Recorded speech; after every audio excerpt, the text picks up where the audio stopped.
The arrangement of raised black keys and white keys that make up the piano keyboard helps orient a musician both by touch and visually, just as clefs orient the musician to the staff.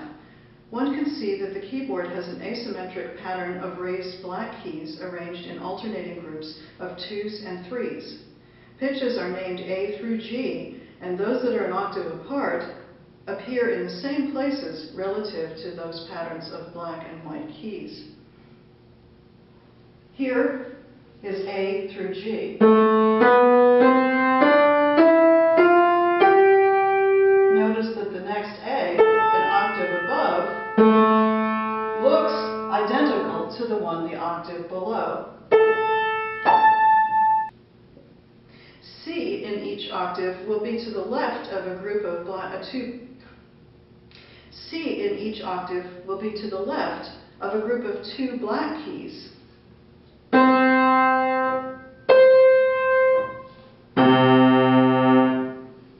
And F in each octave will be to the left of a group of 3 black keys.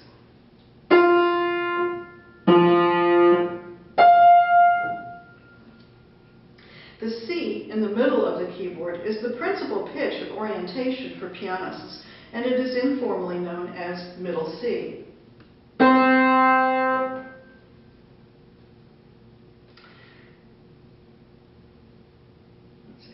The half step is the smallest distance between adjacent pitches, and therefore the distance between any pitch and one immediately adjacent to it, whether it is a note that is on a black or white key. The half step therefore becomes a convenient unit of interval measurement, the common denomination for measuring other intervals. The piano keyboard therefore divides the octave into 12 half steps. The piano is what is known as a chromatic instrument and makes accessible musical operations in bass 12. Upon closer inspection, you will discover that there are 2 sets of half steps that are framed by the adjacent keys B, C, and E, F on white keys. B and C, E and F. The arrangement of whole and half steps into patterns known as scales is what defines our musical language as tonal. 7-note scales do not divide the octave into 7 equal steps.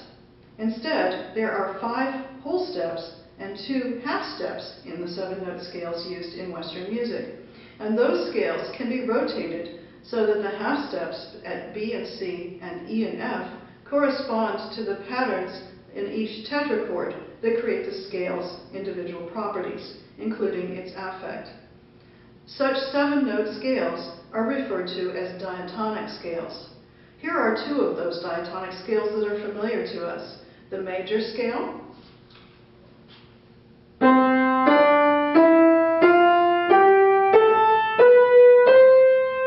notice the placement of E and F in the first tetrachord and the placement of B and C in the second tetrachord.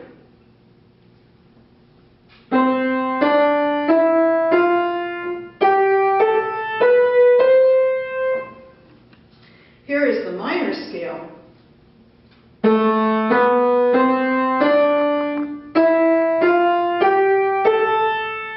Again, notice the placement of B and C and E and F in their respective tetrachords.